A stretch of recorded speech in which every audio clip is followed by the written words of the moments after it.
selamat pagi untuk anak-anak ibu semuanya. Tetap semangat dan selamat belajar untuk materi kita hari ini.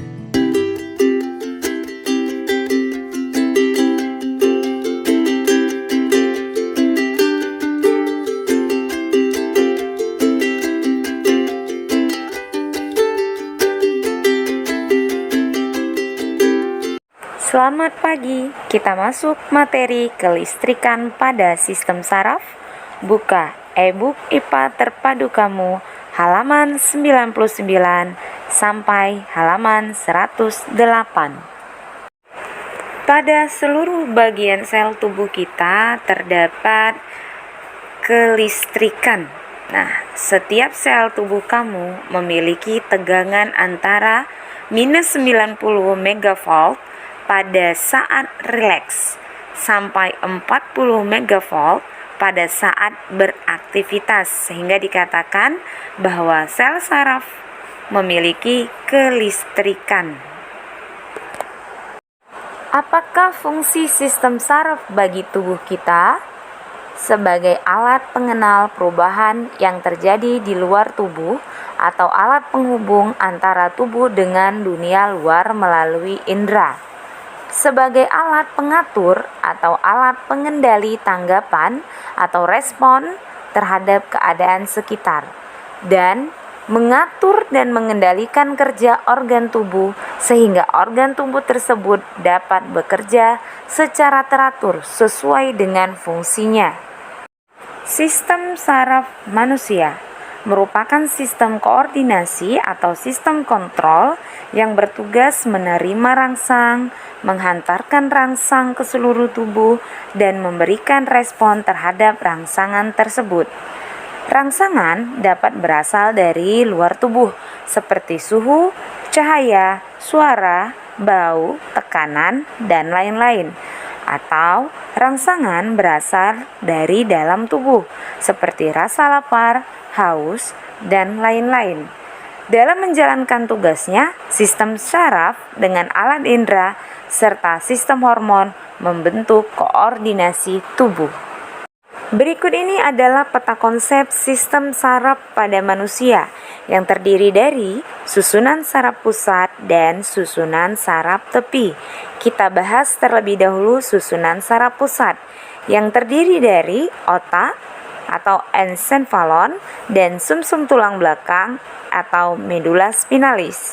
Otak dibedakan menjadi 4 bagian, yaitu otak besar yang berfungsi sebagai koordinasi tubuh, otak tengah yang berfungsi sebagai refleks mata, gerak bola mata dan akomodasi mata, otak kecil yang berfungsi sebagai keseimbangan bagi tubuh, dan sumsum lanjutan atau medula oblongata yang berfungsi sebagai pusat pernafasan, pusat denyut jantung.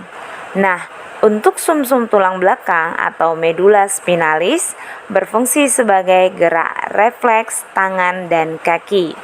Selanjutnya, susunan saraf tepi. Perhatikan, terdiri dari saraf sadar yang terdiri dari 12 pasang saraf tepi kranial dan 31 pasang saraf tepi spinal. Kemudian, saraf tak sadar atau saraf otonom yang terdiri dari saraf simpatik dan saraf parasimpatik. Nah, saraf simpatik dan saraf parasimpatik ini bekerja secara berlawanan. Sistem saraf disusun oleh berjuta-juta bahkan bermiliaran sel saraf. Nah, ini adalah gambar sel saraf. Nama lain dari sel saraf adalah neuron. Jadi ini adalah gambar satu buah neuron yang terdiri dari ada inti sel atau nukleus, kemudian ada badan sel, kemudian ada cabang-cabang halus atau serabut-serabut halus yang disebut sebagai dendrit, kemudian ada cabang yang paling memanjang yang disebut sebagai akson atau neurit. Nah, di dalam akson terdapat sel Schwann yang ditutupin oleh selubung mielin, dan di antara satu sel skuan dengan sel skuan yang lain terdapat celah yang disebut sebagai nodus Ranvier. Nah, nodus Ranvier ini berfungsi sebagai mempercepat jalannya rangsangan.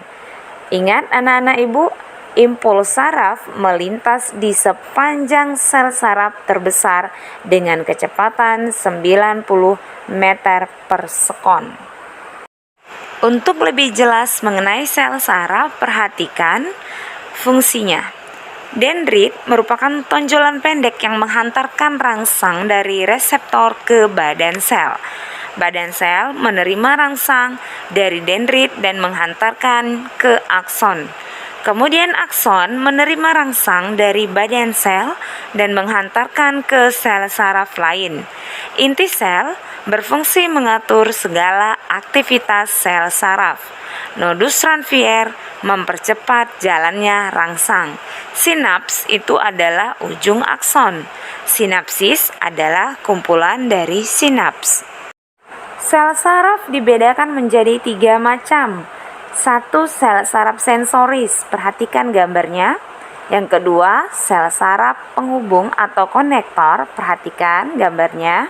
Dan yang ketiga adalah sel saraf motoris. Nah, perhatikan juga gambarnya.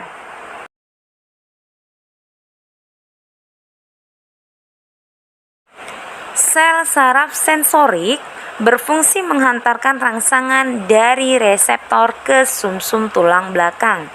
Sel saraf motorik berfungsi mengantarkan impuls motorik dari susunan saraf pusat ke efektor. Dan sel saraf penghubung atau konektor merupakan penghubung sel saraf yang satu dengan sel saraf yang lain. Berikut ini adalah perbedaan sel saraf yang bekerja secara berlawanan, yaitu saraf simpatis dan saraf parasimpatis. Perhatikan tabel berikut. Nah, secara umum simpatis dan parasimpatis bekerja berlawanan.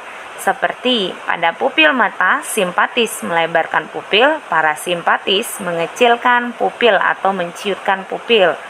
Jantung, simpatis mempercepat denyut jantung, parasimpatis memperlambat denyut jantung. Nah, simpatis melebarkan bronki, sementara parasimpatis mengecilkan atau menciutkan bronki. Simpatis menghambat gerakan peristaltik, sementara parasimpatis memperkuat peristaltik. Simpatis melebarkan arteri, sementara parasimpatis mengecilkan arteri. Nah, simpatis mengecilkan pembuluh darah otot, sementara parasimpatis melebarkan. Dan simpatis sekresi kelenjar keringat pekat, sementara parasimpatis sekresi kelenjar keringatnya encer. Dan terakhir, simpatis pembentukan ludah menurun pada kelenjar ludah, sementara parasimpatis meningkatkan pembentukan ludah. Gerak pada tubuh manusia dibedakan menjadi 2, yaitu gerak biasa dan gerak refleks. Berikut ini adalah skema jalannya gerak biasa. Rangsangan menuju sel saraf sensorik, kemudian menuju ke otak, menuju ke sel saraf motorik, dan membentuk gerak. Sementara untuk skema gerak refleks, rangsangan menuju sel saraf sensorik, menuju sumsum tulang belakang, menuju motorik, dan menghasilkan gerak. Kali ini kita akan membahas sesuatu yang spesial. Seluruh tim neuron memutuskan bahwa video ke-10 ini akan didedikasikan untuk menjelaskan apa itu sel syaraf atau neuron. Kita semua tahu bahwa sel syaraf merupakan sel yang mengantarkan impuls listrik di tubuh kita. Otak kita terdiri dari sekitar 86 miliar sel syaraf yang bekerja sama dalam menerima maupun menghantarkan impuls antara otak dan seluruh bagian tubuh lainnya. Tapi, sebenarnya bagaimana sih cara kerjanya?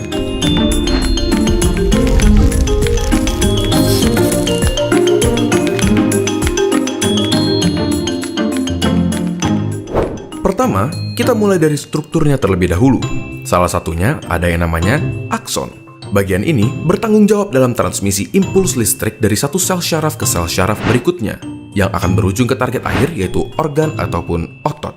Setelah itu, kita juga punya dendrit.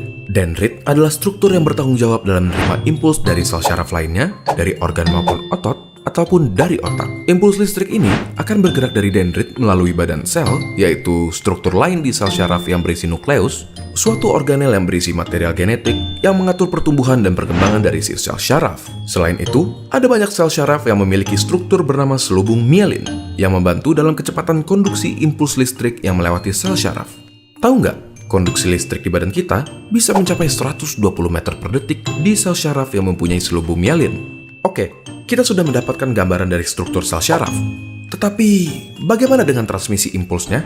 Bagaimana caranya otak kita menyuruh jempol kita misalnya untuk bergerak? Di awal, melalui suatu mekanisme yang kompleks, otak kita membentuk sesuatu yang bernama potensial aksi dan meneruskannya sepanjang syaraf yang bertanggung jawab untuk menggerakkan jempol. Di dalam syaraf ada beberapa kabel, dan di dalam kabel-kabel ini terdapat sel syaraf. Di antara satu sel syaraf ke sel syaraf berikutnya, ada celah yang bernama sinaps. Jadi, potensial aksi yang merupakan si listrik akan diterima oleh dendrit di sel syaraf pertama, diteruskan melalui tubuhnya dan mencapai akson. Di beberapa neuron atau sel syaraf pertama, ada sesuatu yang bernama neurotransmitters, suatu zat kimia yang berperan dalam konduksi listrik dari satu sel syaraf ke sel syaraf berikutnya. Neurotransmitter akan dilepaskan ke sinaps dan menghasilkan suatu potensial aksi di sel syaraf kedua. Di sini, listrik tersebut akan dioper dari satu sel syaraf ke sel syaraf berikutnya. Sampai akhirnya, sel syaraf terakhir menyampaikan si listrik ke otot yang bertanggung jawab dalam menggerakkan si jempol. Alhasil, jempol kita pun berhasil digerakkan. Melalui pengertian proses ini, lahirlah nama neuron dengan harapan kami dapat menerima informasi, mengolah informasi, dan menyampaikannya kepada kalian semua dengan tujuan mengedukasi. Kami ingin mengucapkan terima kasih kepada semua dari kalian yang senantiasa mendukung kami selama ini, dan kami juga mengucapkan selamat datang kepada kalian yang baru hadir di dalam perjalanan panjang ini. Jadi, apakah otak kalian sudah memicu tangan kalian untuk memencet tombol subscribe dan like?